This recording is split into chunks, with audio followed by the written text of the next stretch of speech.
Buenas noches para todos. Bienvenidos a la actividad académica del mes de junio. El día de hoy tenemos el placer de contar con la presencia del doctor Pedro Ibarra, quien va a abordar el tema sobre reinicio de cirugía electiva, una aproximación pragmática.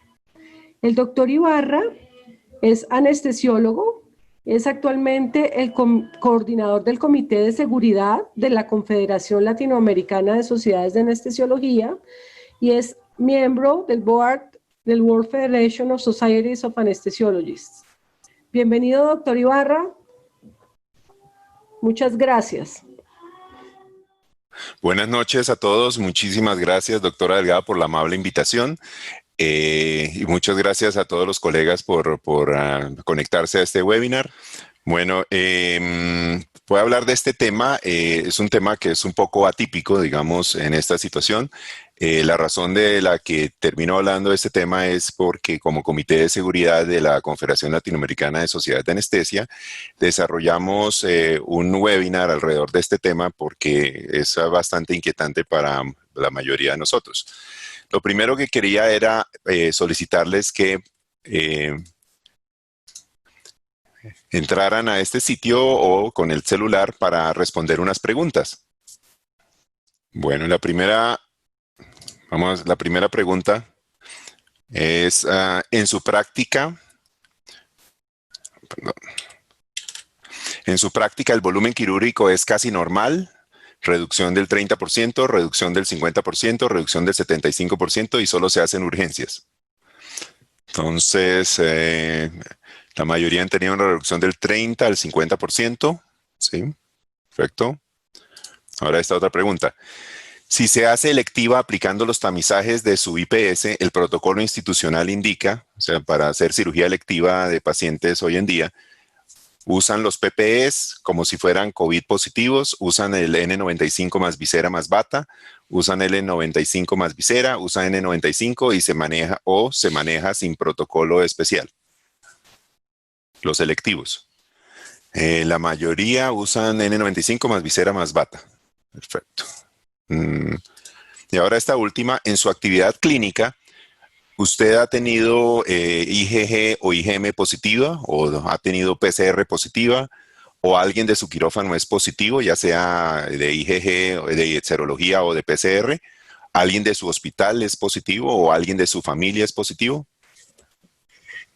Alguien de su hospital y alguien de su familia es positivo, sí. Bueno. No tengo ningún conflicto de interés al respecto de esta presentación. Este es el producto de un trabajo que hemos hecho entre el Comité de Seguridad de CLASA y el Comité de Educación de CLASA, que lidera el doctor Juan Carlos Duarte, que es un colega venezolano. Y básicamente esto pues va a transmitir la sinopsis de una serie de conceptos de expertos basados principalmente en el webinar que hicimos en mayo 6, con que tuvimos la presencia de dos personas de la Universidad de California en San Francisco, dos personas de la Universidad de Iowa y la presidenta de la Sociedad Americana de Anestesiología. Entonces, ese webinar de 5 personas es el que generó el fundamento de la presentación que voy a hacer hoy, ¿sí? Más una información adicional que ha salido desde entonces. El objetivo de la presentación básicamente es entender el impacto de la infección del SARS-CoV-2, el riesgo de contagio y las estrategias para atenuar y prevenir el contagio. Eso es básicamente lo que vamos a ver. El reto que tenemos es que tradicionalmente el esfuerzo que tenemos los anestesiólogos es procurar el mejor desenlace de los pacientes. Con respecto a las infecciones, básicamente el concepto es evitar contaminarlo. Esa ha sido pues la esencia del manejo habitual. Sin embargo, actualmente tenemos un problema adicional. No solamente es tratar de evitar contagiar al paciente y contaminarlo, sino que también el paciente genera un riesgo tanto para el personal de la salud como para los demás pacientes y para el personal institucional de una IPS. Entonces, esas son las circunstancias que nos generan una situación novedosa. Lo primero importante con respecto a este escenario de la pandemia es entender cuál es el problema que tenemos, de la pandemia. Este es un análisis publicado en el British Journal of Surgery hace como un mes, en el cual hacen un análisis del impacto de la pandemia con respecto a el número de procedimientos electivos que se han cancelado. Entonces, por ejemplo, hacen unos estimativos y entonces estiman que, por ejemplo, para América Latina, por ejemplo, Colombia, puede estar dejando de hacer alrededor de 100,000 procedimientos selectivos semanales. ¿Cuáles son las implicaciones de esto? O sea, las implicaciones es que un porcentaje enorme de estos procedimientos son procedimientos que, o sea, no solo, o sea, cirugía plástica o los procedimientos completamente opcionales son una fracción pequeña de ese número grande de procedimientos. La mayoría son procedimientos que los pacientes realmente necesitan y su retraso genera un impacto sobre su bienestar. Esto con respecto a la cotidianía, porque un reemplazo de rodilla, digamos, podría no tener impacto específico sobre la vida del paciente, pero sí sobre su calidad de vida. Por otro lado, tenemos los pacientes oncológicos en quienes el retraso de los procedimientos claramente tiene un impacto adverso. Entonces aquí vemos otra vez los números, vemos que en América Latina en un total podemos tener alrededor de varios millones, como alrededor de unos 6 millones de procedimientos electivos cancelados en esta época de COVID, las 12 semanas. Las causales, básicamente, lo primero son directrices de los gobiernos, no solamente en Colombia, sino en otros países de América Latina. Los gobiernos han generado unas recomendaciones en que se restrinja la actividad electiva. Y el segundo ítem es el temor a la infección. Nosotros tenemos un caso muy concreto. Hace poco tuvimos un paciente de 60 años que desde enero tenía hematoquesia. Inicialmente empezó como que no, pues parecían que son hemorroides, bla, bla, bla. Entonces en febrero estaba en esa evaluación, empezó como a perder peso y arrancó en marzo el problema de los casos de COVID. Empezó a tener pérdida de peso, anemia. Ya en mayo, sí, marzo, abril y mayo, el paciente ya definitivamente consideró de que no era simplemente hemorroides lo que estaba pasando, y ya cuando se le hace el estudio, se le hacen los estudios, el paciente tiene un tumor en sigmoide sangrando. Entonces ya tenemos una situación en la que el paciente ha tenido una pérdida considerable de peso, está anémico y pues estamos sometidos a esto. Y lo otro que ocurre es que los pacientes, independiente de toda esta situación, pues los pacientes tienen el miedo de venir a las instituciones porque pues tienen el miedo a contagiarse.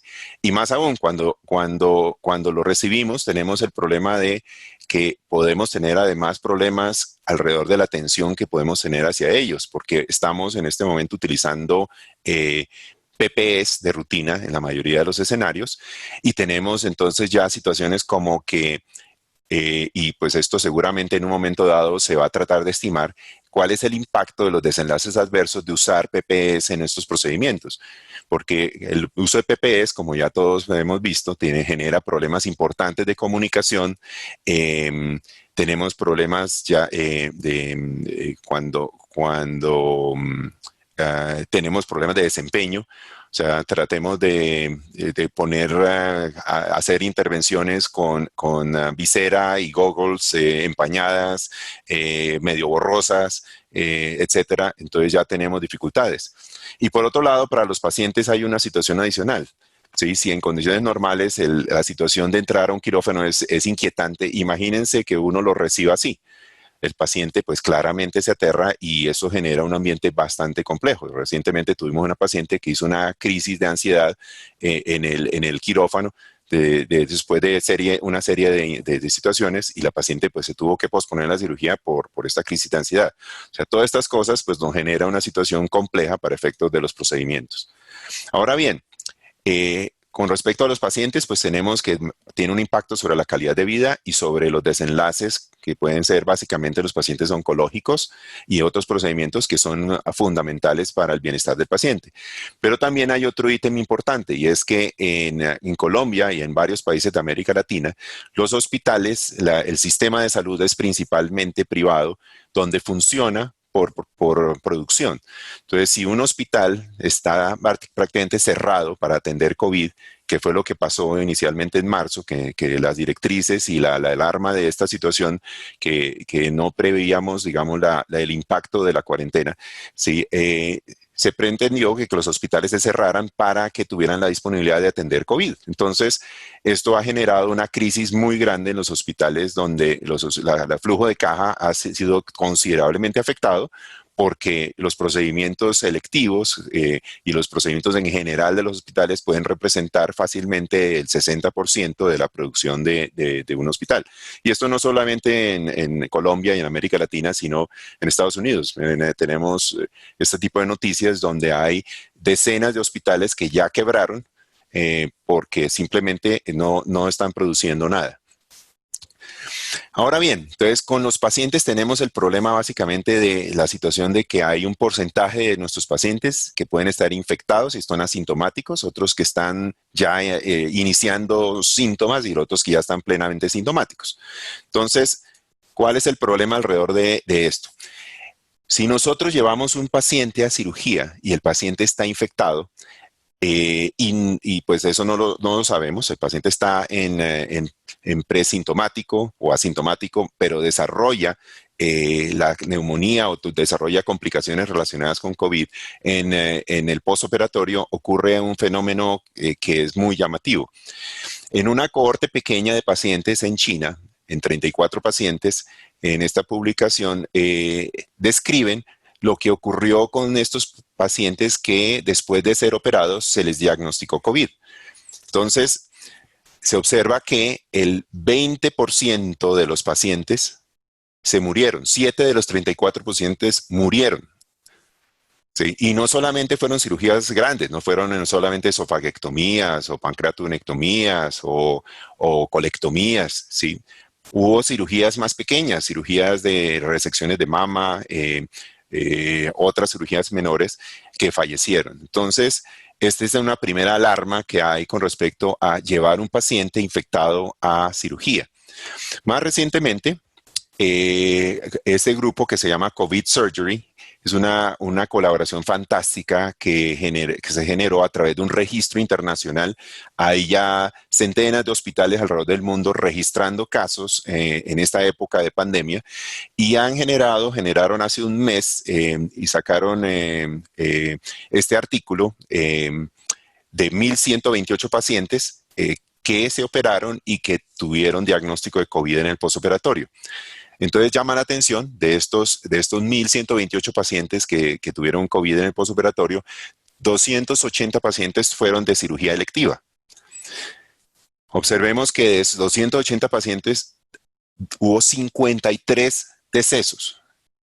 O sea, esto es una cifra absolutamente trágica. O sea, el 19% de los pacientes fallecieron después de ser sometidos a una cirugía electiva porque los pacientes estaban infectados y pues eso no se sabía y los pacientes, o sea, únicamente, mire, el 8%, 22 de los pacientes tenían el diagnóstico.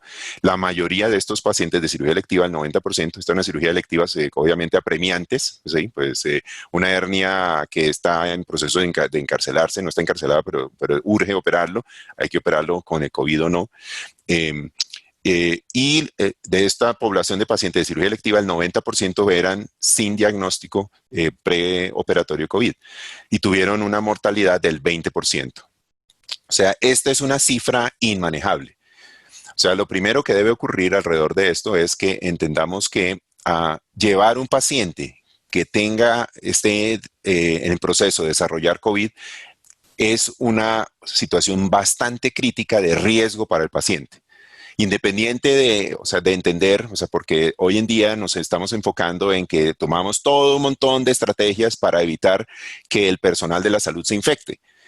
Pero eso es uno de los elementos importantes del proceso. O sea, el proceso no solamente debe estar relacionado con que busquemos las estrategias para que el personal de la salud, los pacientes que tengan interacción con él o el personal administrativo se infecte, sino que además tenemos que entender que si un paciente es llevado a cirugía, aún en esta cohorte, por ejemplo, hay hernias inguinales. ¿sí? Hernias inguinales, que una cirugía menor, sí, que fallecieron, sí, porque desarrollaron una neumonía COVID posoperatoria. Entonces, hay que entender que si el paciente está contaminado de COVID y desarrolla COVID en el posoperatorio, el riesgo de muerte es 1 en 5. Es una cifra absolutamente inmanejable, o sea, es una cifra que es aterradora, diría yo. Entonces, ¿cuál es el problema? O sea, cuando el paciente viene infectado y contaminado y está ya en fase infecciosa, digamos, que sea capaz de contagiar a los demás, puede contagiar en el proceso de admisión al personal administrativo, a los demás pacientes que están en ese área. Ya cuando entra a la sala de cirugía, pues que tomamos estas medidas, o ya sea en UCPA. Entonces, a veces podemos tomar una serie de medidas en salas de cirugía de protección, pero resulta que el paciente sale a UCPA y esas medidas de pronto no son tan rigurosas como lo son en salas de cirugía. Entonces, puede contaminar en UCPA. Para ello, quiero mostrarles este artículo que me pareció muy interesante, en el cual, esto es en un hospital de Oklahoma, ellos se ofrecieron de hospital, es un hospital dedicado a manejo de enfermedades infecciosas críticas, serias. Entonces decidieron aceptar el 13 de los pasajeros infectados de uno de los cruceros que llegó a la costa oeste de los Estados Unidos. Entonces los trasladaron inmediatamente a este hospital y los tuvieron internados ahí durante su convalecencia. Entonces, lo que se sentaron a hacer, esto es un hospital que tiene un diseño sofisticado para infecciones. Entonces, todas las áreas tienen presión negativa, todos tienen recambios altísimos del aire, todos tienen puertas de múltiples para efectos de evitar el flujo de contaminantes, etc. Y entonces decidieron hacer un análisis de qué pasaba con los objetos que había en la habitación de estas personas. Entonces observen que encontraron gérmenes, o que encontraron partículas virales en la mesa al lado de la cama, en las barandas de la cama, en las grillas de la ventilación, en el piso debajo de la cama, en el remoto, en el inodoro, en los teléfonos. Todo lo que examinaron estaba contaminado, ¿sí? Esto en objetos. Y cuando hicieron muestras del aire, ¿sí? Copias del aire, por ejemplo, del aire de los corredores, también había contaminantes. Es decir, estos pacientes definitivamente en el momento en el cual estén liberando virus por el tracto orofaringio, pues claramente están contaminando todas las áreas. Entonces, pues naturalmente esto se da en un escenario donde el paciente lleva varios días, esto es al par de días de estar hospitalizados, pero esto nos debe llevar a entender que un paciente que tenga el virus y lo sacamos del quirófano y lo llevamos a UCPA, podría contaminar ese área. Y ese área, pues, transmite la infección a algunas personas que estén ahí o a otros pacientes. Esta es una fotografía que el doctor Franklin Dexter de la Universidad de Iowa, que como ustedes saben, unos años lo invitamos al curso anual de Clínicas Colsanitas, el experto en lo que es administración de quirófanos, dinámica de personal en quirófanos y demás. Él participó en el webinar que tuvimos en mayo de clase, como les decía, y no me mostraba esta diapositiva, donde muestra pues que un paciente en UCPA pues está aquí y todos estos elementos alrededor del cubículo se pueden contaminar. Y dado que nuestros cubículos, pues en nuestro medio exóticamente son aislados, todos tienen cortinas o algo así, claramente es fácil de que se pueda contaminar pues las áreas de los pacientes circundantes. O que el personal de la salud que está atendiendo a esos pacientes o el personal administrativo se contamine. El otro aspecto importante a tener presente es con respecto a nosotros, que específicamente en el proceso del manejo de la vía aérea. Cuando hubo la epidemia del SARS en el año 2003, en Canadá, que fue uno de los países más afectados, hicieron un análisis de las situaciones que se presentaron. Esto era un fenómeno relativamente nuevo, pues no, era una influenza mucho más severa, con una mortalidad relevante, importante, y pues fue una situación nueva. En este proceso, encontraron que hubo 76 personas que se contaminaron de SARS en esa institución.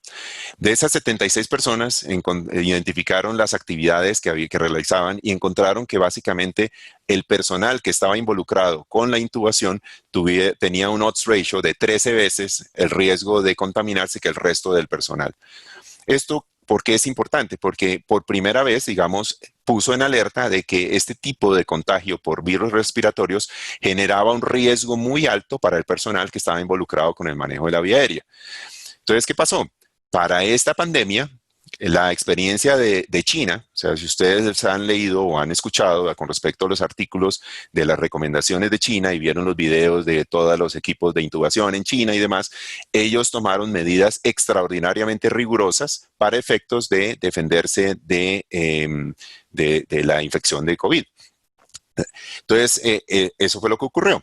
Sin embargo, hay un registro que creo que ya la SCARE hace como una semana empezó a difundir entre los afiliados y se ha difundido pues en toda América Latina porque pues en América Latina digamos hemos participado poco en aportar información con respecto a los casos que tengamos de intubación de pacientes COVID.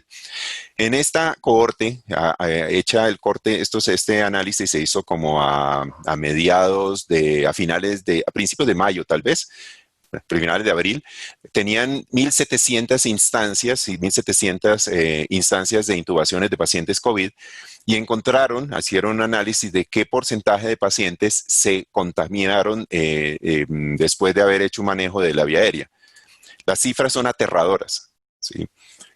La incidencia de contaminación fue de 10%. O sea, 1 de cada 10 incidentes de intubación generó una contaminación del colega. Entonces, esto es muy importante tenerlo presente. O sea, claramente atender a estos pacientes, a pesar de que sepamos de que el paciente tiene un riesgo alto o sabemos que es COVID, el riesgo de contagio existe, ¿sí?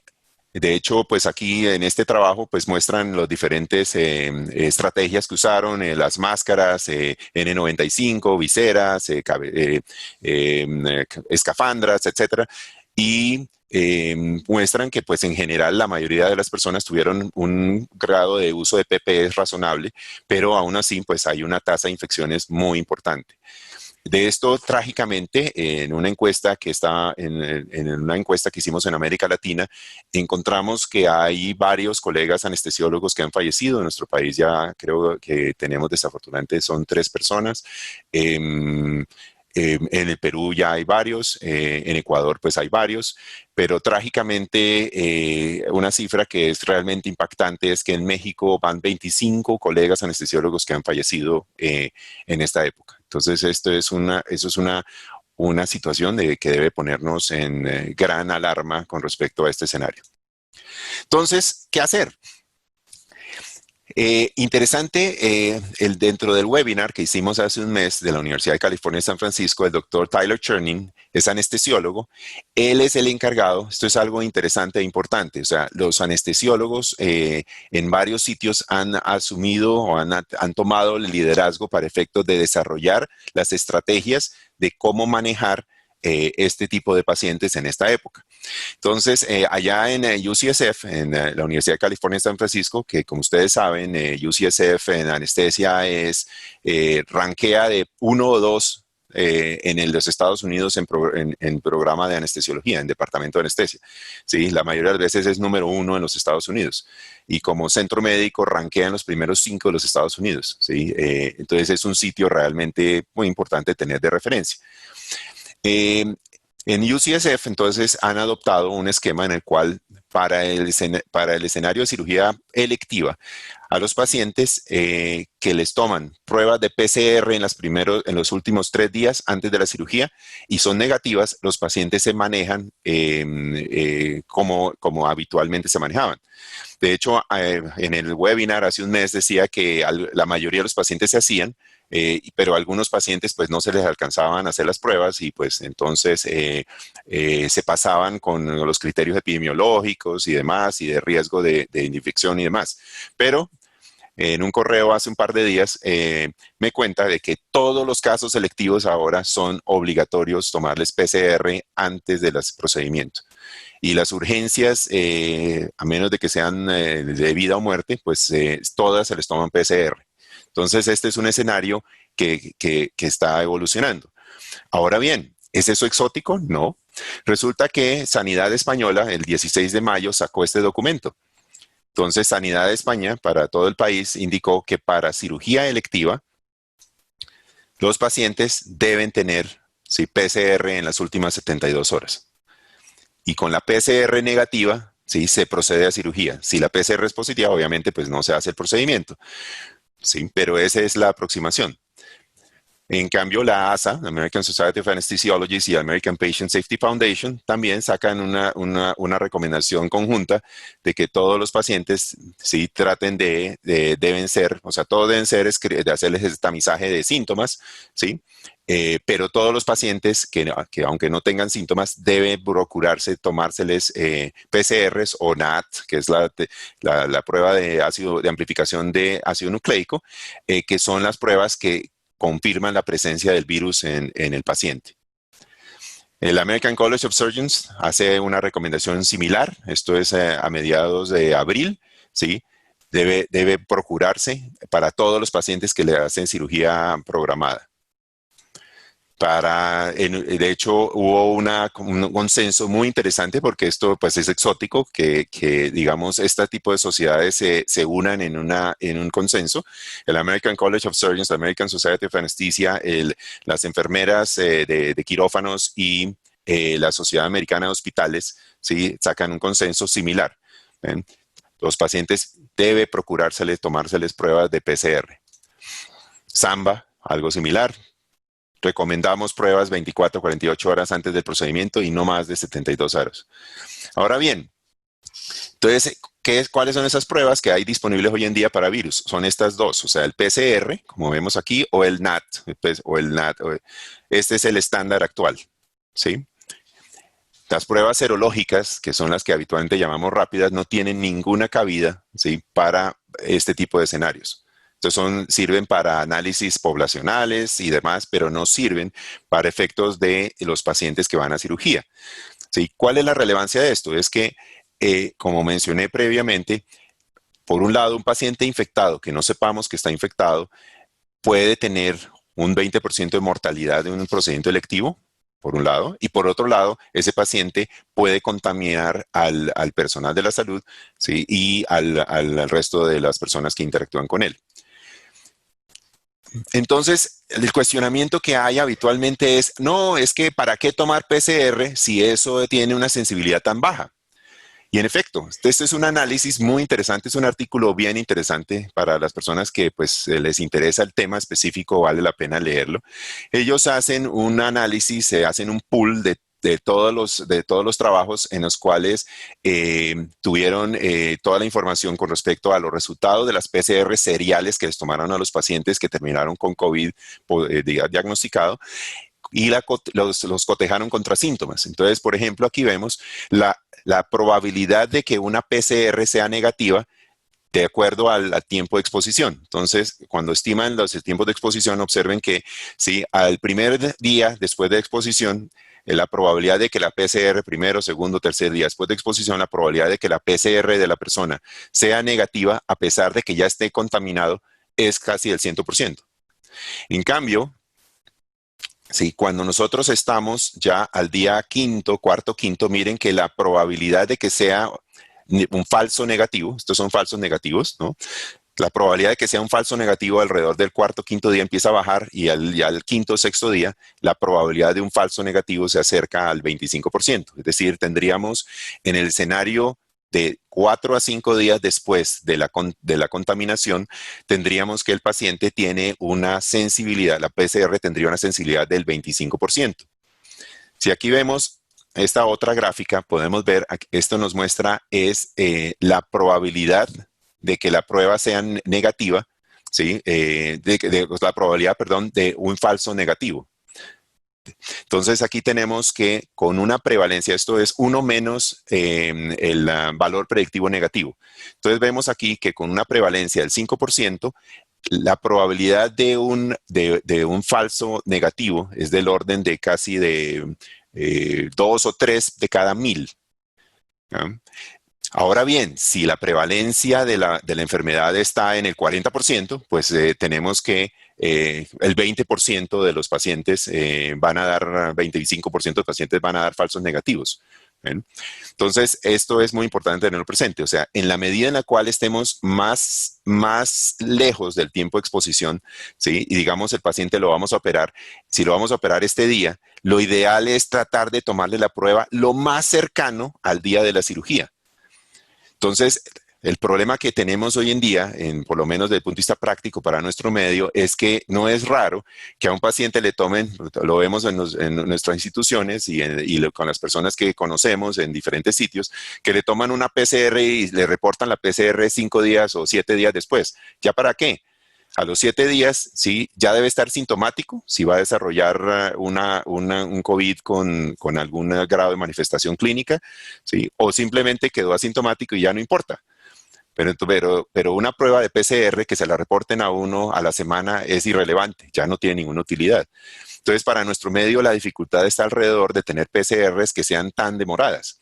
Sin embargo, sí, hay proveedores en nuestro medio, hasta donde yo sé, que pueden proporcionar resultados de PCR en menos de 24 horas. Entonces, la idea es tratar de procurar, o sea, las guías en general han recomendado que las PCR se tomen, sí, en los 3 días más cercanos a la cirugía.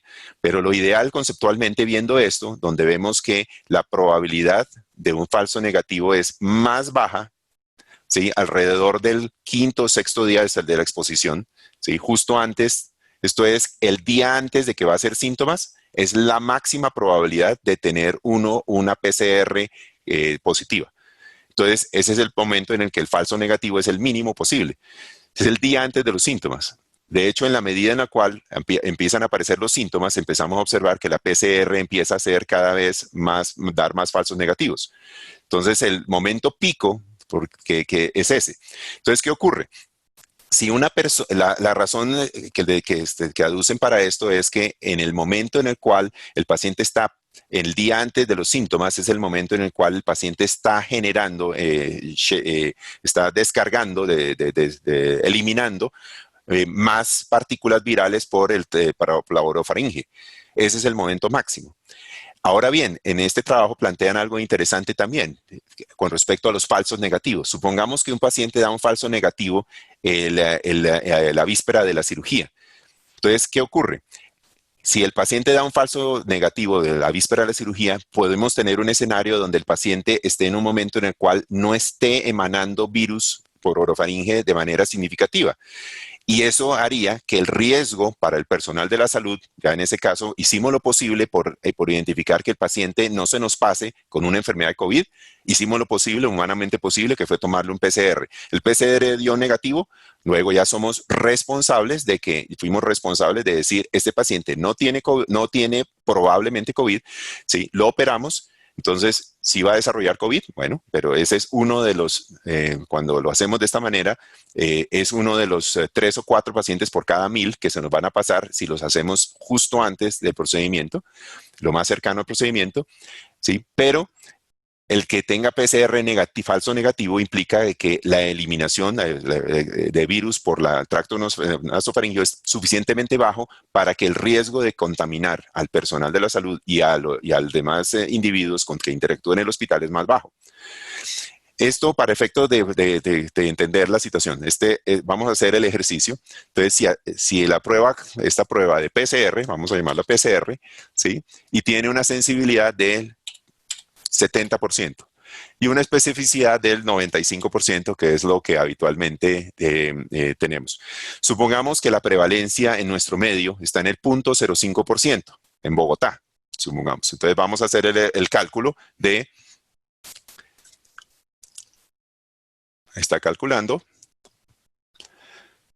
Aquí tenemos que el valor predictivo negativo de la prueba es 98.37, es decir, de cada 1000 pacientes, ¿sí? se nos van a pasar 17 pacientes, que de cada 1000 pacientes se pasan 17, o sea, de cada 100 pacientes se va a pasar uno.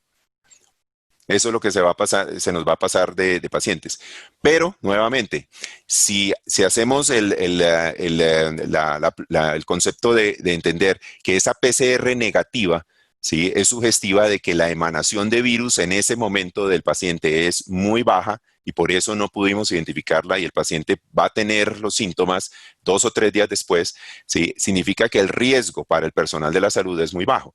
Entonces, el raciocinio que plantean los diferentes grupos con respecto a que uno puede, ¿sí?, manejar los pacientes de una manera diferente con una PCR negativa, sí se sustenta. De hecho, sí, hay unas pruebas de PCR que creo que no están disponibles en nuestro medio, pero dentro del proceso de desarrollar este webinar, hace un mes consulté en un hospital donde tengo algunos amigos en Nueva York y es un hospital público y de hecho utilizan este sistema, utilizan esta PCR que es de esta marca. Yo no tengo ninguna cosa comercial con ellos, de hecho no, creo que ni siquiera están aquí en Colombia. Pero entonces esta PCR de Cepheid, como ven, da el resultado en 30 minutos. Entonces le toman la muestra al paciente. Eso lo estaban haciendo en plena crisis en Nueva York hace mes y medio en cirugía de emergencia. Les tomaban la PCR al paciente y en 30 minutos tenían el resultado de si era positivo o negativo para COVID. Entonces, es claro de que es posible hacerlo. O sea, yo alucinaría en el momento en el cual en nuestro medio podríamos nosotros tener una lista de programación y a las 6 de la mañana llegaron, o a las 5 de la mañana llegaron los pacientes, sí, y a las 9 de la mañana tenemos el reporte para los pacientes y estamos procediendo a intervenirlos de una manera. De hecho, miren otra disponibilidad de un producto en el cual también es una PCR, que se la hacen a domicilio. Los médicos pueden comprar el paquete, el kit para sus pacientes, entonces vale $100 y incluye el envío, ¿sí?, del procesamiento y el envío. Entonces, esto es posible. O sea, ojalá nos llegaran ese tipo de pruebas. Ahora bien, por otro lado, sí, independiente de las PCRs, tenemos que pensar estrategias para tratar de disminuir el riesgo de que nos contaminen los pacientes. El doctor Dexter, junto con el doctor Randy Loftus, que ustedes también de pronto recordarán, estuvo en el curso de Clínicas Colsanitas hace un año, es el experto en anestesia en infecciones. Han implementado unas rutinas que es la decontaminación nasal. Entonces, decolonizan al paciente y esto lo implementaron desde hace varios años, lo han hecho para básicamente estafilococo. Entonces, el estafilococo MRSA es uno de los problemas importantes para los procedimientos quirúrgicos importantes de ortopedia, básicamente, y todas las estrategias para tratar de reducir la infección son importantes. Este grupo publicó en JAMA a principio de año, en enero, un estudio aleatorizado con apenas 150 pacientes que demostró ya un impacto de una serie de aproximaciones completamente implementables en nuestro medio para efectos de disminuir el contagio de MRSA. Entonces resulta que esto se utiliza una decolonización, o sea, se hacen con hisopado de isodine en la nariz de los pacientes y con eso se elimina el MRSA. Pero resulta que el COVID se ha demostrado, hay varios trabajos mostrando cómo el virus de COVID es realmente vulnerable, es un virus bastante frágil y con virtualmente la mayoría de los contaminantes, con cloro, con amonio, con alcohol, con yodo, con todo esto se puede denaturar. Entonces, es un procedimiento simple. Aquí les muestro un video. No tengo ningún interés comercial con esto, pero me parece importante verlo. Es bastante simple. Y esto lo desarrolla anestesiología. Miren, entonces,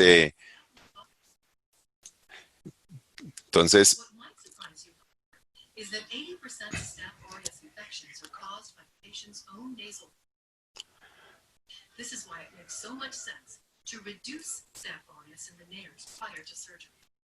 Entonces aquí vemos, o sea, si el 80% de los estafilococos que producen infecciones en las prótesis están ahí, ¿ven? Este tipo de estrategia, ¿sí?, tiene un impacto tremendo y es una cosa muy simple, que es utilizar hisopos de yodo en la nariz, ¿sí?, disminuye la contaminación significativamente del paciente.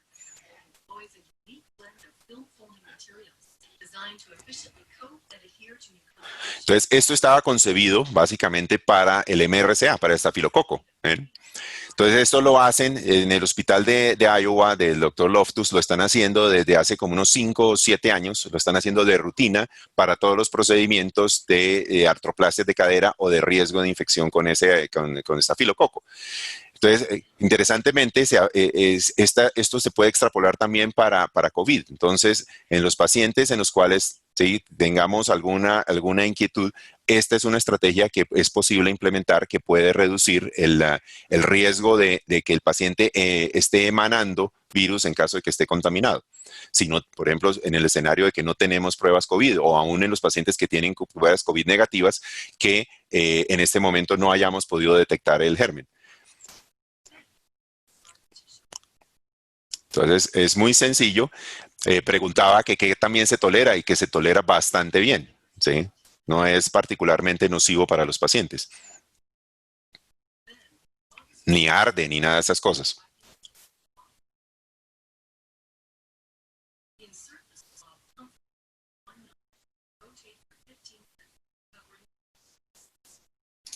Entonces, esa es eso es una aproximación. Entonces, básicamente, para llegar a lo práctico. Entonces, ya hice, digamos, la parte conceptual de el riesgo que representa para los pacientes que sean COVID positivos, o sea, que tengan la infección y no la detectemos. Utilizamos todas las medidas especiales de nuestra IPS, pero resulta que pues sí, nosotros no nos infectamos, pero el paciente está con infección de COVID, desarrolla COVID y tiene un 20% de probabilidad de morirse. Ese es un desenlace que si uno como paciente, alguien se lo expresa, diría, se aterraría, yo creo. Lo mínimo es que se aterraría y reconsideraría todo. Y creo que es muy fácil pensar que un paciente diría, no, yo me pago mi prueba, pero exponerme a un 20% de riesgo de que esté contaminado, pues no.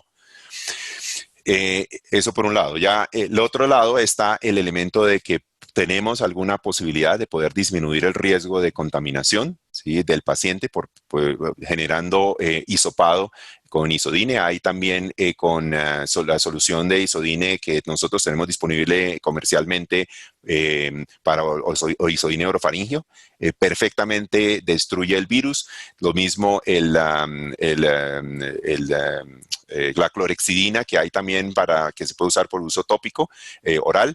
También esa concentración destruye el coronavirus. Entonces, esas son estrategias que se pueden usar.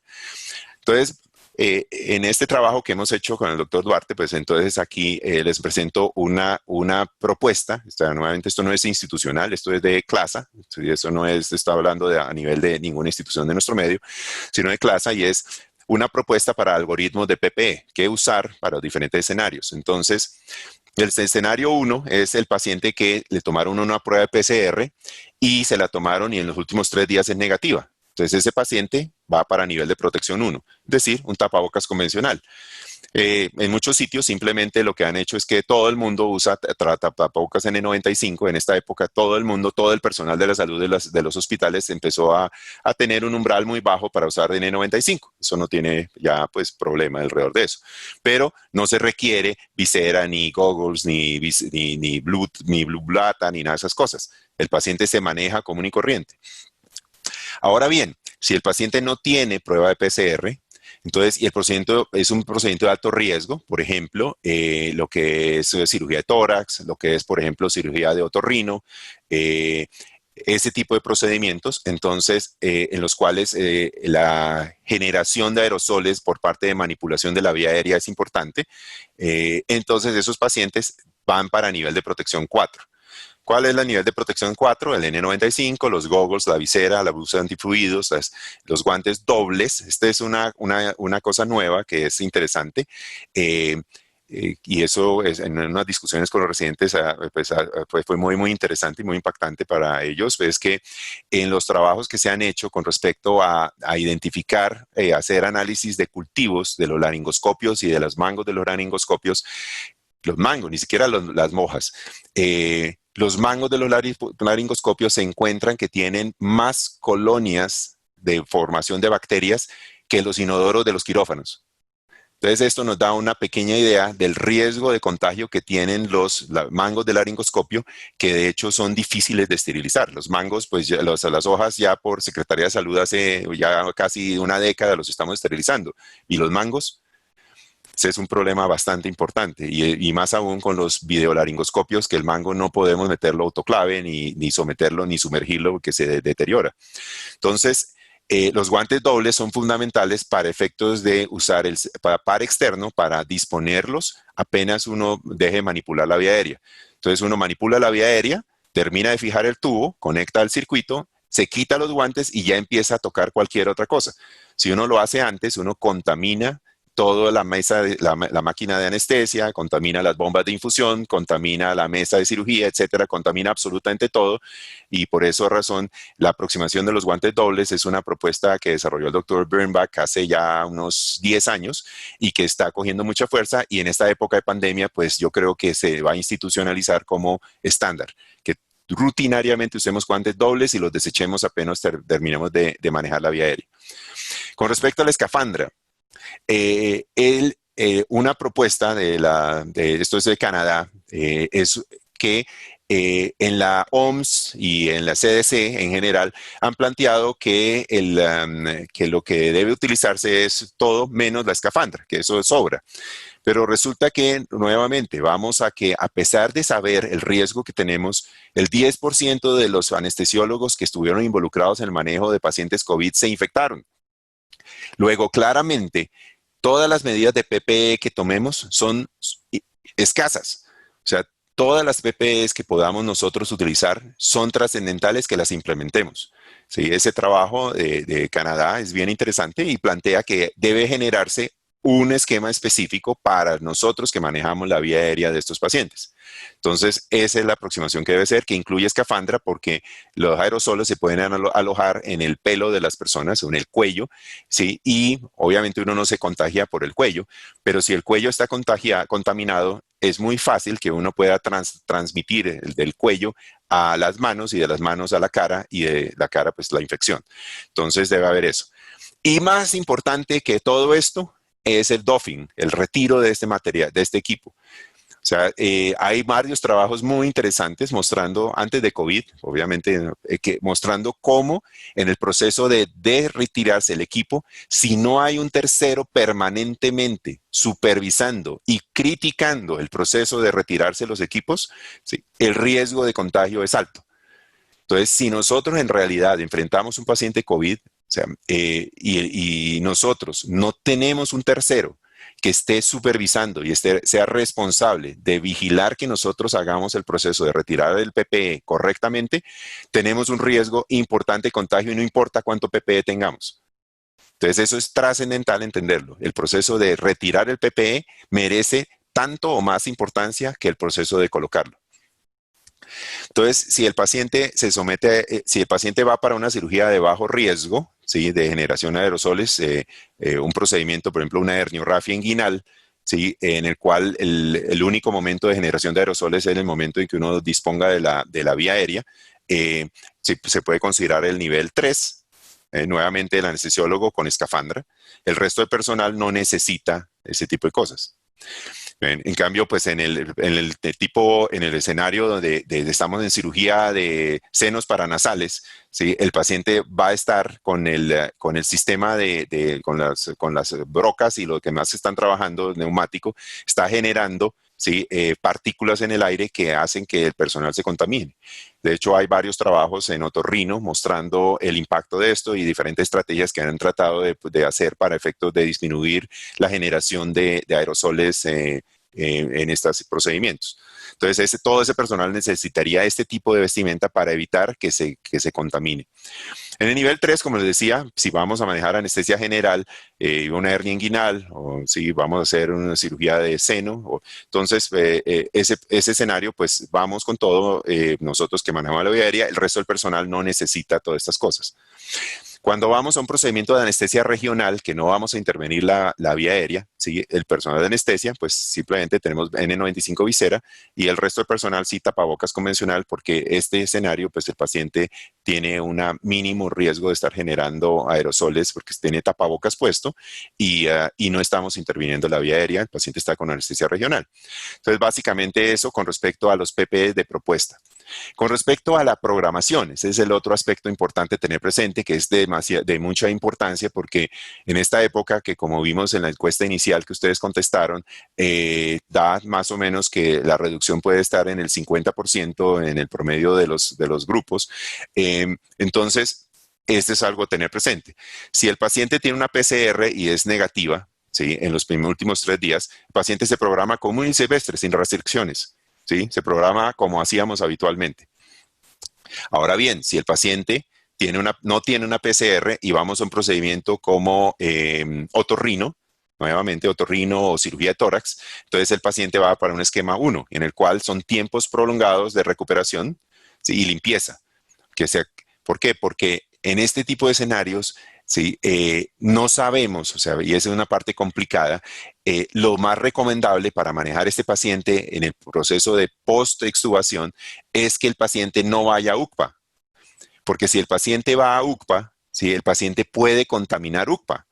Entonces el paciente, pues sí, nuevamente, el paciente, nosotros nos defendimos de eso, pero el paciente puede contaminar UCPA y eso puede generarnos un brote para contagiar el personal u otros pacientes que estén ahí o el siguiente paciente. ¿Ven? Porque las barandas de la camilla en que está ese paciente quedaron contaminadas. Y pues tener certeza que el personal de aseo desinfectó cada uno de los puntos meticulosos de la camilla que se usó previamente, pues no es probable. O las cortinas quedaron contaminadas, etcétera, etcétera. Entonces, eso es importante tener presente. Entonces, ¿qué pasa? La propuesta que hay al respecto de esto es que el paciente se recupere en salas de cirugía.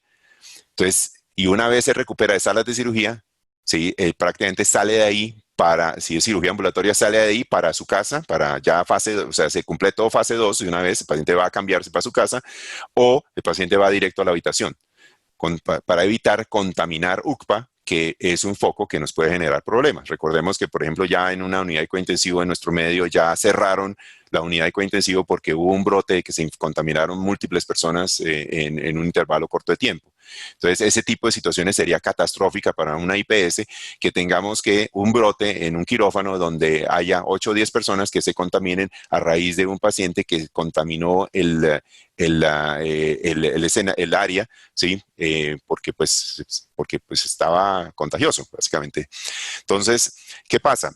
En ese escenario hay una propuesta. Dexter, que es el experto para este tipo de análisis, planteaba que es un escenario donde este tipo de procedimientos se debe programar con un equipo quirúrgico único y cubrir, por ejemplo, 2 salas. Entonces, se hacen 2 o incluso 3 salas, el mismo equipo quirúrgico. Entonces, trabajan en la sala 1, hacen un procedimiento, el paciente se desextúa, se deja recuperando ahí. Se pasa a la sala 2, en la sala 2 arranca el caso, se termina el procedimiento, se recupera, en la sala 1 ya está terminando, ya se recuperó el paciente, se va para ambulatorio, va a cambiarse y se va para su casa o se va para la habitación, ¿sí? En esta sala entonces arranca la decontaminación, que puede tomar 1 hora, ¿sí? Y en la sala 2 ya terminamos el procedimiento, nuevamente va a recuperarse, vamos para la sala 3, arrancamos el caso, cuando terminamos el caso 3, la sala 1 ya está libre. Entonces ese equipo quirúrgico, ¿sí?, puede cubrir esas 3 salas y de esa manera podemos hacer un programa relativamente continuo de esa situación. Entonces, pues ese es el escenario para esto, para efectos de poder hacer una lista de casos de este tipo de procedimientos de alto riesgo. Si los pacientes son de riesgo bajo de generación de aerosoles bajo anestesia general, ¿sí?, básicamente una hernia inguinal que le manejamos la vía aérea por anestesia general, ¿sí?, el paciente también podemos considerar la recuperación prolongada, pero pues la limpieza no tiene que ser tan rigurosa, porque pues la generación de aerosoles fue transitoria durante el momento de la intubación, que como pues ya hemos hecho N webinars con respecto a manejo de la vía aérea, procuramos que sea lo más rápida y simple posible, ¿sí? También es una posibilidad considerar sala doble si vamos a recuperar al paciente. Y este es un momento en el cual, para el grupo 3, que son los pacientes de anestesia regional, es el momento en el cual, de hecho, por ahí vi un titular hoy o ayer o hoy, que decía, donde ya la anestesia general se vuelve no una opción, sino la opción. Entonces, en términos generales, hoy sí se debe plantear que si yo no tengo PCRs para los pacientes debe procurarse hacer todo lo posible con anestesia regional. ¿Sí? Y no, pues, obviamente no intubarlos ni esas cosas, sino manejarlos todos con anestesia regional, porque estos pacientes pues van a permitir que un programa quirúrgico pueda desarrollarse con menos tropiezos. Y por último está el elemento de eso es para la programación, perdón. Y para el manejo posoperatorio es algo similar, ¿sí? Entonces, el posoperatorio 1, ¿sí? El de alto riesgo, limpieza profunda. El posoperatorio 2, ¿sí? Es una limpieza convencional. El posoperatorio 3, limpieza convencional. Y el posoperatorio 4, pues es transferencia común y corriente, como si no hubiera pasado nada, porque el paciente pues tiene un extraordinariamente bajo riesgo de ser contaminante. Entonces, eso es básicamente lo que quería presentarles con respecto a una aproximación práctica, que como les digo, esto no es institucional, esto es de Confederación Latinoamericana de Anestesia, basado en la material que hay disponible y los webinars y discusiones que hemos tenido al respecto. Entonces, este es básicamente el concepto. Entonces, como conclusión, una opinión es que la adopción de un testeo ágil de PCR o NAT próximo a la cirugía es crítico para poder atender la enorme demanda insatisfecha de intervenciones quirúrgicas y poder reanudar los procedimientos dentro de lo posible. ¿Sí? Claro está, todo esto depende que la institución no esté abrumada por COVID y que la institución tenga algunas particularidades como que tenga vías independientes de COVID y no COVID. Esto, por ejemplo, se aplica muy especialmente para los centros de cirugía ambulatoria, donde los pacientes, pues esas instituciones no tienen, ¿sí?, vías de COVID porque no están recibiendo COVID. Básicamente todos los pacientes son rechazados, ¿sí?, con cualquier remota posibilidad de COVID. Entonces, para los centros de cirugía ambulatoria, esto persiste y pueden funcionar con estas sugerencias sin mayor problema. Las IPS que sí tienen COVID, tienen que tener algunos criterios como de vías independientes y tener de todas maneras respaldo de que definitivamente haya UCPA. Pues si no hay UCPA es complejo pues para manejar cirugía electiva, etcétera, etcétera. Bueno, muchas gracias. Estoy atento a preguntas. Marta.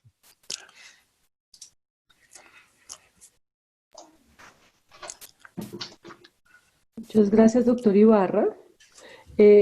Tenemos un espacio para preguntas que las pueden formular, por favor, a través del chat. Lo pronto tengo la pregunta de la doctora Olga Cuello. Dice, doctor Ibarra, ¿cuánto tiempo antes de la cirugía electiva se debe tomar la PCR? La PCR, o sea, los consensos que hay disponibles sugieren menos de 3 días, es decir, los 2 días antes tomárselo. El planteamiento que hago es que lo ideal es tomárselo lo más cercano posible a la cirugía. Ojalá, o sea, por el momento, pues seguir los consensos 2 días antes, ¿sí? Los 2 días anteriores a la cirugía, tomar la PCR. Entonces hay que buscar un proveedor que garantice que los resultados están en ese tiempo, porque si no está en ese tiempo, pues no tiene ninguna gracia. ¿Sí? Me lo reportan en 7 días, pues ya dentro de 7 días el paciente hizo o no hizo síntomas. Y por otro lado, dentro de 7 días, si lo voy a operar, podría haberse contaminado el día sexto. Porque esperar que los pacientes realmente guarden cuarentena rigurosa y que no vean a nadie y que no se vean con nadie, ¿sí? Pues es bastante complejo. Es ideal, pero es bastante complejo lograr ese tipo de disciplina, más aún cuando ya llevamos 90 días de cuarentena y las personas están en proceso de estar ansiosas y desesperadas, ¿no? Entonces, lo ideal, cuanto antes, más cercano a la cirugía, pero las recomendaciones son los 2 días anteriores. Gracias, doctor. Tenemos otra pregunta. En cuanto al aislamiento previo a la cirugía, ¿cuál es su opinión? O sea, este es una estrategia que se ha sugerido en todas partes, pues es lo ideal. O sea, si una persona está aislada de todos los demás durante 15 días, pues en 15 días ya el paciente definitivamente desarrolló o no desarrolló síntomas. Entonces, podemos tener la tranquilidad de que el paciente no está contaminado. pero poder asegurar una cuarentena rigurosa es bastante complejo, como les decía previamente. Hay muchísimas formas como uno se puede contaminar. Uno de los escenarios fue interesantes, por ejemplo, muestran cómo en Hong Kong un grupo de personas se contaminan en un edificio porque hay un grupo de personas contagiadas, enfermas con COVID, en el edificio de enfrente, y resulta que las corrientes de viento llevan, ¿sí?, el aire de la torre A a la torre B, y en la torre B se contagian personas que no tenían, o sea, ya estaban en cuarentena y resulta que se contagian. Y entonces cuando identifican se dan cuenta que las corrientes de aire fueron los que le llevaron el contagio. Entonces, realmente pensar que simplemente guardar los 15 días, a menos de que sea una persona realmente bastante rigurosa en su disciplina y toda la familia que esté alrededor de ella sea rigurosa, no es difícil. O sea, sería perfecto, pero es difícil poder uno garantizar, porque 15 días, pues uno tiene certeza de que la probabilidad de que el paciente sea contaminado después de 15 días es muy, muy, muy, muy, muy baja.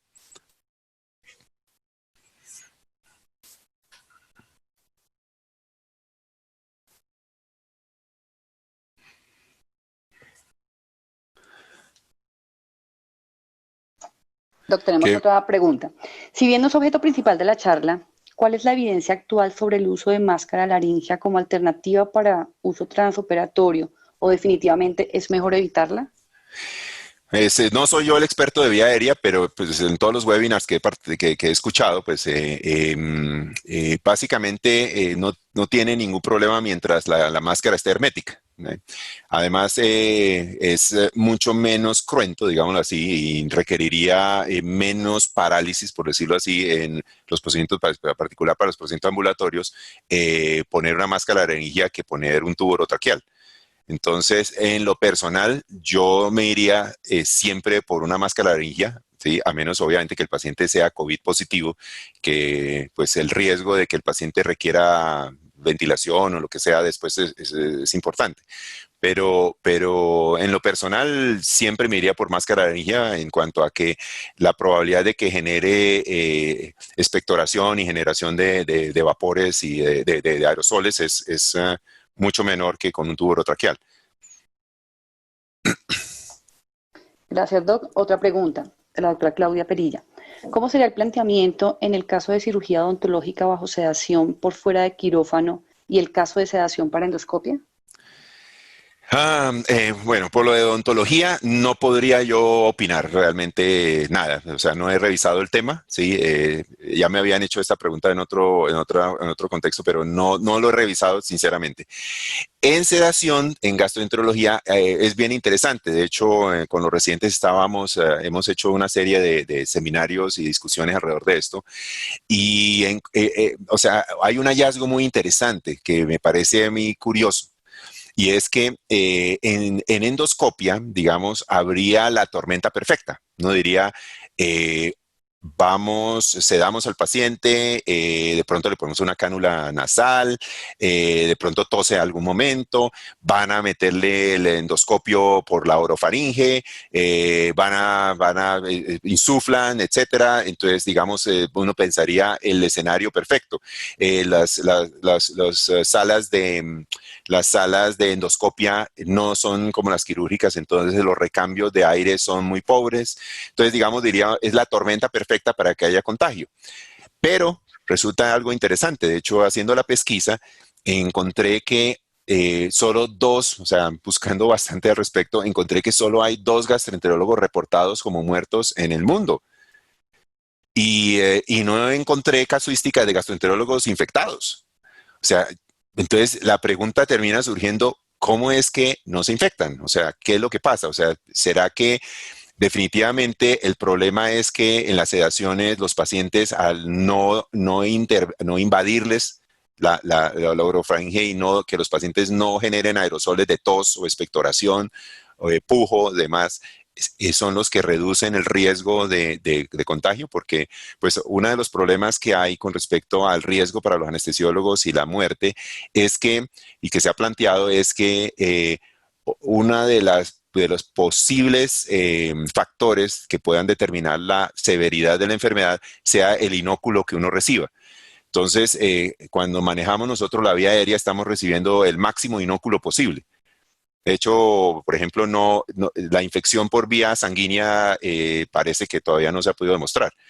Entonces, el peor inóculo posible para contagiarse está dado en la intubación traqueal cuando el paciente tose o puja, etcétera.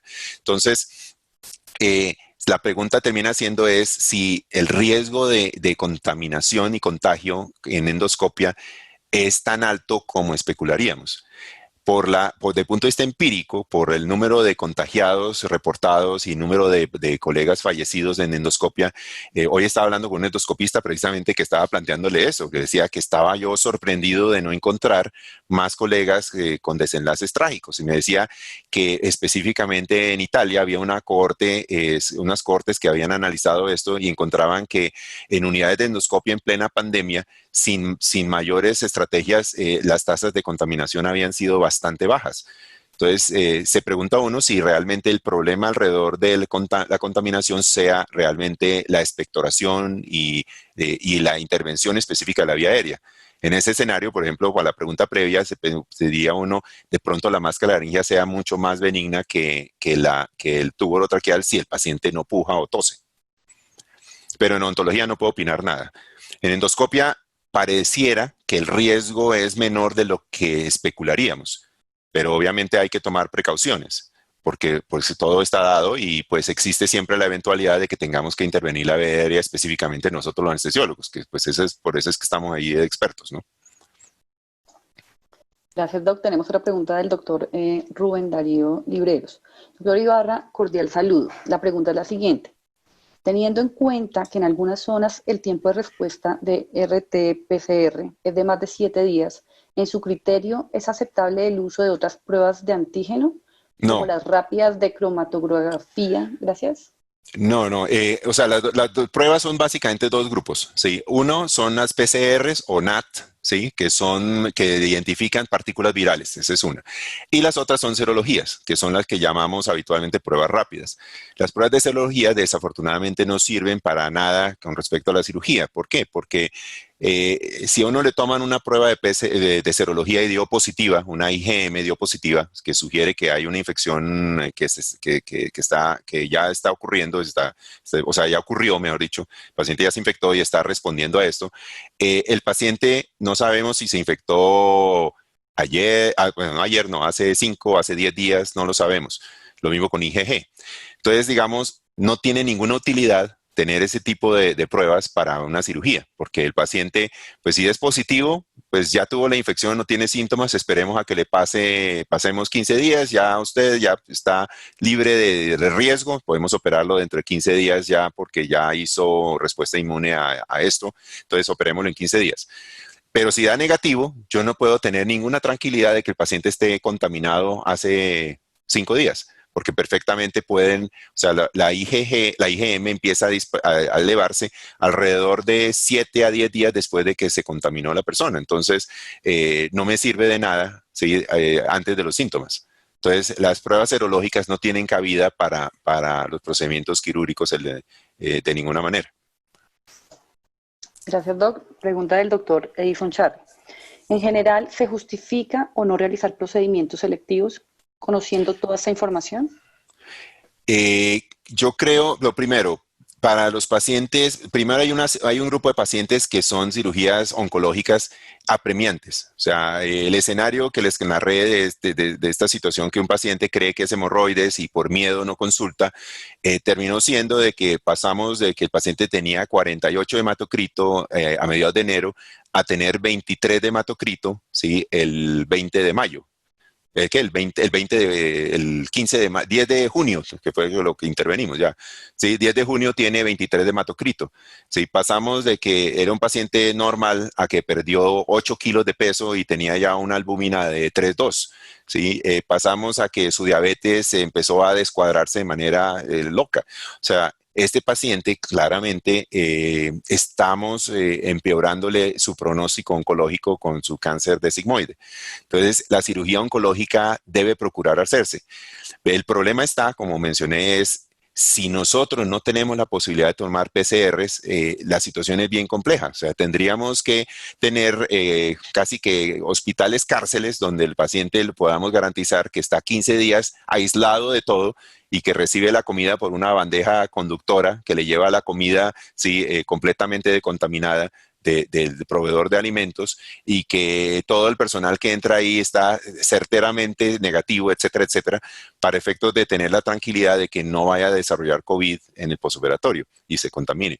De hecho, me contaban en los hospitales en Estados Unidos, los pacientes que están hospitalizados por varios días, al día quinto o sexto les repiten las PCR. Todos los pacientes que hospitalizan les están tomando PCR y a los 5 o 6 días le toman una nueva PCR para ver si el paciente no se haya contaminado dentro de la atención del hospital. Entonces, la cirugía oncológica creo que hay que hacerla y hay que buscar la estrategia posible para hacerla. Ojalá pudiéramos nosotros decir que pronto tenemos o que hay más proveedores, porque ya lo hay, de PCRs de 24 horas. Ojalá. Y con eso podríamos trabajar con estos pacientes más seguros.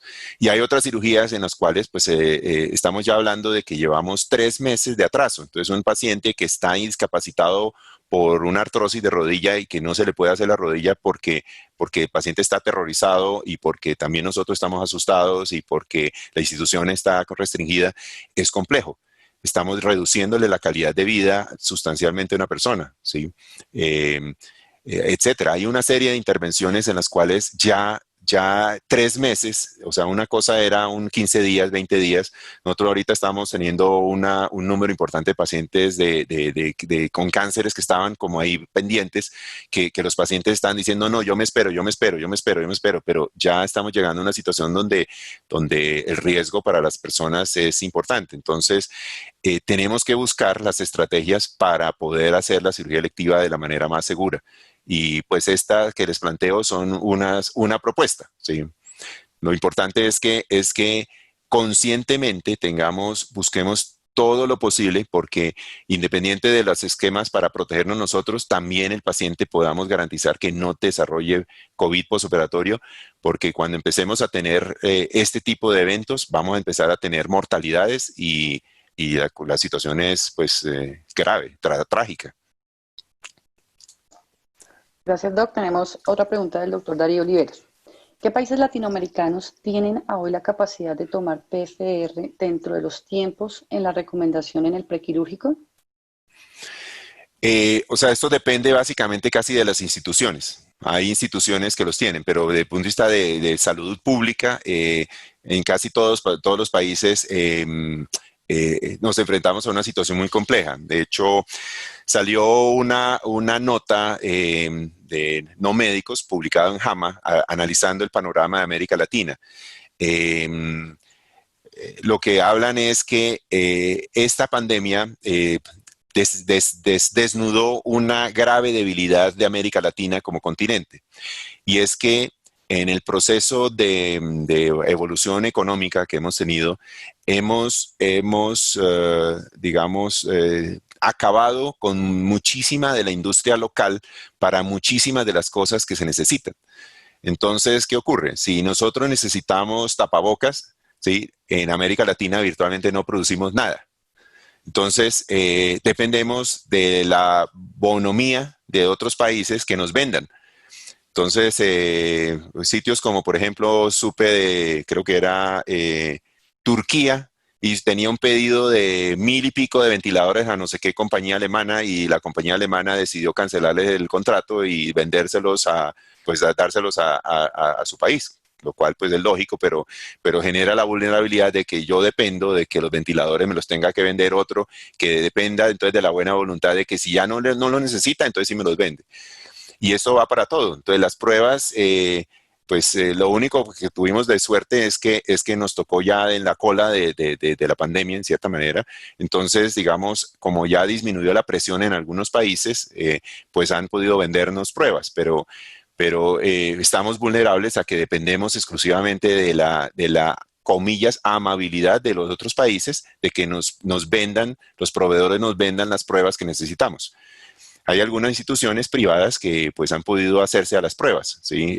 Pero digamos, esto o sea, debemos pensar de que debemos procurar para el mayor número de personas tener PCRs de mucha mayor celeridad, específicamente para el escenario de cirugía electiva. Yo creo que para otros escenarios clínicos donde el paciente pues está hospitalizado y entonces no se sabe, tiene una neumonía, no se sabe si es COVID, etcétera, ese es diferente. O sea, digamos, no hay urgencia en diagnosticar si es COVID o no, de urgencia grave. Pero para un paciente de cirugía electiva, sí es grave que el paciente no podamos saber que tiene COVID o no, porque estamos hablando de que la mortalidad es del 20%. O sea, es una cosa catastrófica. Entonces, eso es lo que pasa. O sea, nosotros dependemos tristemente de que los proveedores internacionales nos hagan, comillas, el favor de vendernos los productos, ¿sí? Aún a precios inflados, pero que no los vendan. Estamos sometidos y esa es una de las vulnerabilidades que tiene nuestro continente como continente. Gracias, Doc. Pregunta del doctor Manuel Galindo. ¿Qué le recomendaría al gobierno frente a la problemática de Leticia Quibdó? LMA menos riesgo al retirarla.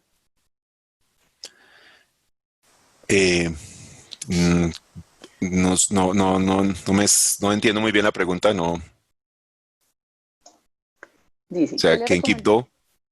¿Qué le recomendaría al gobierno frente a la problemática de Leticia Quibdó?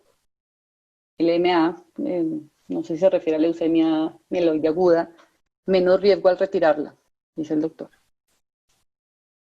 Las LMAs, no, pues para ventilar los pacientes en UCI, pues obviamente no, las LMAs no son opciones. O sea, no son opciones porque hay un porcentaje de pacientes que desarrollan falla respiratoria con distensibilidad alta.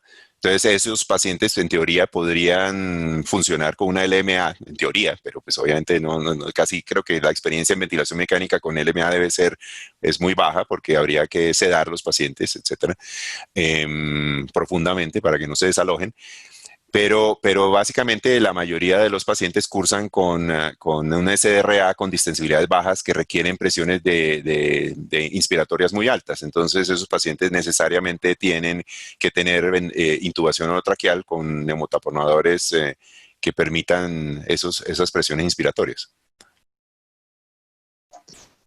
Gracias, doctor. Pregunta de la doctora Clara Oliveros. ¿El hisopado nasal rutinario está indicado? Yo creo que esa es una estrategia que podría ser bastante útil realmente. Y charlando con el doctor Loftus me decía, es que esta es una iniciativa que puede implementar los departamentos de anestesia, aumentando pues nuestro rol en cuanto a procurar la seguridad de todos. Y es una intervención simple, barata y tolerable por los pacientes. Entonces, el hisopado, en particular para todos los pacientes que reciban anestesia general, creo que es una opción bastante buena, bastante simple y bastante barata. ¿Sí? El hisopado se hace una hora o más antes del procedimiento. Y se puede hacer gárgaras con isodine bucofaringio, ¿sí? O con la solución clorexidina para oral, ¿sí? Para descontaminar al paciente una hora antes. Esto yo creo que podría ser útil pero eso va orientado a que reduzca el riesgo para nosotros y para la IPS y para el personal y para los otros pacientes. No para el paciente per se, pero sería una estrategia importante de adoptar, ¿sí? Para efectos de disminuir ese riesgo para nosotros, que nuevamente, insisto, después de saber todo lo que representa, 10% de riesgo de contaminación es demasiado alto, en mi opinión. Demasiado alto. La pregunta del doctor Carlos Caicedo. ¿Cómo sería y en qué momento el uso del isodine o la clorexidina? Hay isodine bucofaringio o clorexidina y es el isodine bucofaringio con los hisopos, ¿sí? Sumergirlos en el isodine y hacerle el hisopado en toda la nariz, en cada una de las fosas nasales, o sea, hisopado. El video está en 3M, ustedes lo pueden buscar y ahí está cómo se hace. Eso simplemente se sumerge, queda sumergido el hisopo en isodine, se pone hacia arriba en la nares y después hacia atrás desecha ese hisopo, se pone otro en el otro lado, ¿sí? Se hace en Ares, y después gárgaras con Histidine bucofaringio, que tiene las concentraciones que tenemos son perfectamente efectivas para el COVID en mucosas, o con la clorexina también para enjuague oral. Entonces, con eso podemos nosotros reducir la eliminación de virus por parte de la orofaringe del paciente. Creo que es una intervención que es bastante interesante adoptar hoy en día, y de hecho para después todos los reemplazos articulares, implementarlo de rutina, yo creo que es bastante razonable. Doc, pregunta de la doctora Patricia Gómez. Las máscaras laríngeas generan aerosoles permanentes, pues no son completamente herméticas y no se deben usar en COVID. En realidad, pues la experiencia, yo pues soy fanático de la máscara laringea, digamos, de cada 100 procedimientos de otorrino, 99 los uso máscara laringea. Y de cada 99 de esas máscaras laringeas me toca, digamos, decidir intubar 1 o 2. O sea, fácilmente 95 pacientes de otorrino los manejo con máscara laringea sin tener que manipular la máscara laringea después de insertada. Cuando uno utiliza la máscara laringea, esa máscara laringea, y utiliza el ventilador con diferentes estrategias, presiones inspiratorias bajas, relaciones IE prolongadas y flujos de gas fresco muy bajos, puedo garantizar de esos 95 pacientes que 93 o 94 ¿sí? Tienen 0 escapes. Entonces realmente es bastante seguro, pues, pero es como todo, hay que adquirir la rutina uno para la máscara laringea de que uno utiliza ese tipo de estrategias, y cuando uno lo hace así, pues se da cuenta de que los escapes son 0. O sea, de hecho, mi flujo habitual de gas fresco rara vez excede 0.4 litros. Entonces yo uso 0.3, 0.35, eso es mi flujo de gas fresco normal. Entonces, cualquier escape lo identificaría inmediatamente.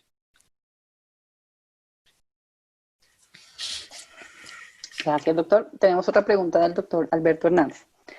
Por la charla deduzco, más pacientes, más contagio. ¿Hay algún incentivo que haya propuesto la SCARE para los anestesiólogos que van a aislarse un mes sin devengar? No puedo, yo no sé nada al respecto. Eso sí, no conozco ninguna iniciativa alrededor de eso. Gracias, doc. Pregunta del doctor Daniel Vargas. ¿Considera usted que en una IPS destinada por el Estado como centro de remisión de pacientes COVID, con un porcentaje de más del 60% de pacientes COVID, debe iniciar cirugías selectivas? No, porque ese sitio le cuesta muchísimo trabajo tener una vía. O sea, hay unos criterios que me parecen muy prácticos. Hay unos del American College of Surgeons, de recomendaciones de cómo iniciar cirugía electiva. Y hay un documento que sacaron en conjunto la sociedad, el Royal College of Anesthetists, en el Intensive Care Society de Inglaterra, y otra institución. Entre los tres sacaron un documento que es muy práctico desde el punto de vista para uno entender en qué momento puede intervenir. Entonces es el lugar, el staff, los recursos y demás. Dentro del lugar, una de las partes fundamentales para poder hacer cirugía electiva está el que haya 2 vías completamente independientes de pacientes COVID y no COVID. Porque, o sea, nosotros no podemos llevar pacientes no COVID y exponerlos al riesgo de contaminarlos. Entonces, la institución tiene que tener unas vías explícitas no COVID para poder hacer esto. Si la institución no tiene eso, que es muy probable en un escenario cuando el hospital es declarado COVID, donde todas las urgencias están alrededor de esto, de screening de estos pacientes, y si el paciente no COVID lo remiten a otro lado, pues es casi imposible poder implementar cirugía electiva sin arriesgar a los pacientes a contaminarlos. O sea, la institución tiene que tener vías independientes, COVID y no COVID. Gracias, doctor. Pregunta del doctor Fabio Hernán Cárdenas. ¿Ustedes entonces en su institución le realizan PCR a todos los pacientes programados para cirugía? No, por eso decía, esta no es una presentación institucional, es una presentación conceptual de clase como tal. Nosotros no lo hacemos, ¿sí? La principal razón es que no tenemos una PCR que nos puedan responder en pocos días, básicamente es lo primero que yo diría a punto de vista práctico. O sea, se demoran 3, 4 días, o sea, ya no nos sirve. O sea, no sirve una PCR que se demore 4 o 5 días en reportarse. ¿Sí? Ya no tiene ninguna validez para la cirugía. Entonces, si no hay la disponibilidad de ese recurso, nos toca utilizar otro tipo de algoritmos como los que le presenté para efectos de disminuir el riesgo de contaminación al paciente o del paciente a la institución y al personal. La pregunta del doctor Arturo Olaya. ¿Cuándo es el mejor momento para llevar un paciente COVID intubado para una traqueostomía electiva? El mejor momento es cuando la PCR sea negativa. O sea, los pacientes COVID que sobreviven tienen un promedio de ventilación mecánica que son alrededor de unos entre 17 y 20 días. Entonces, lo ideal es cuando el paciente tenga una PCR negativa, es decir, el paciente ya no esté emanando virus. Entonces, en esa PCR, pues se toma del tubo traqueal, ¿sí? Y si el paciente le da PCR negativa, ya se puede considerar la traqueostomía. Antes de eso, no tiene sentido llevar al paciente a una traqueostomía porque pues podría el paciente terminar en el porcentaje importante de pacientes que fallecen. Entonces, si le vamos a hacer la traqueostomía a los 7 días, perfectamente el deceso podría darse en el día 9. Entonces, expusimos al personal para un procedimiento que no tiene utilidad para el paciente. Entonces, idealmente, esto es por ahí 10, 15 días después de intubado, el paciente debe tener ya una PCR negativa y ya en ese momento se puede operar. Pregunta del doctor Francisco Restrepo. En nuestro país hay muchas salas sin sistemas de recambio de aire. ¿Qué hacer frente a esa realidad? Eso es un problema muy grave y entonces eso implica de que el paciente debe permanecer mucho más tiempo en la sala de cirugía.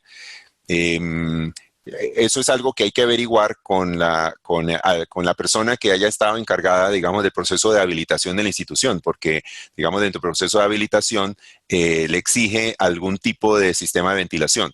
Entonces, ese sistema de ventilación debe tener algún tipo de datos con respecto a la tasa de recambios. Hay una página web en la CDC, Center for Disease Control. Entonces buscan CDC,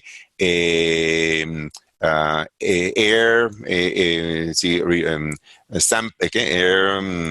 ¿cómo se llama esto? Se llaman bueno, está en CDC en lo que son los recambios.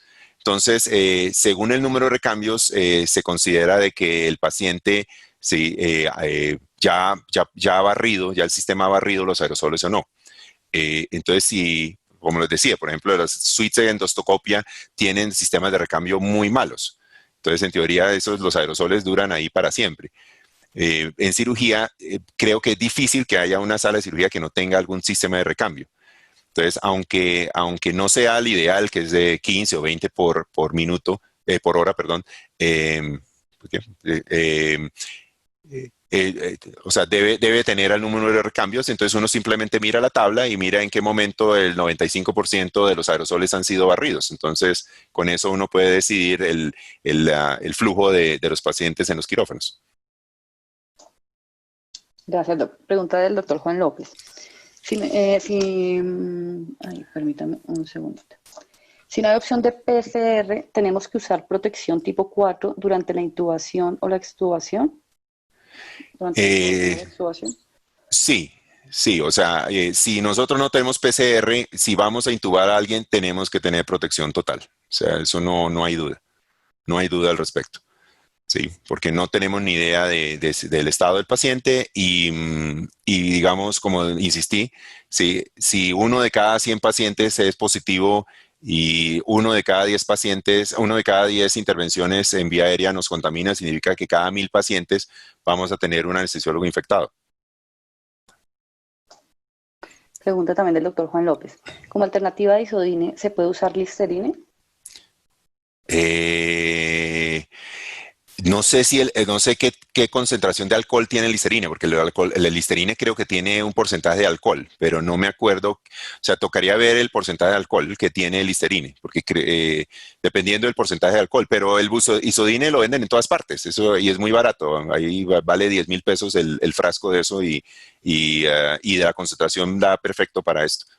Lo mismo la clorexidina oral vale también muy poquito. Entonces yo creo que no vale la pena uno improvisar otras opciones cuando estas dos opciones están disponibles y son baratas y fácilmente asequibles. Gracias, Doc. No tenemos más preguntas. Un comentario final del doctor Francisco Restrepo es que realmente hay salas que no tienen ningún tipo de recambio. No, trágico. Trágico eso y pues en teoría la habilitación no sé cómo la pasan. Sí, porque la habilitación exige un sistema de ventilación, entonces se rajaría en infraestructura.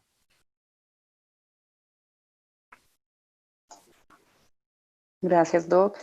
No tenemos más preguntas. Le doy paso a la doctora Marta Delgado.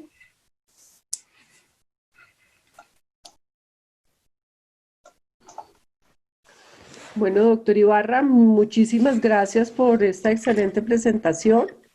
Creo que ha sido muy interesante para todos los asistentes toda esa información que además va cambiando día a día y de la que hay que estar pendiente a ver cómo va evolucionando.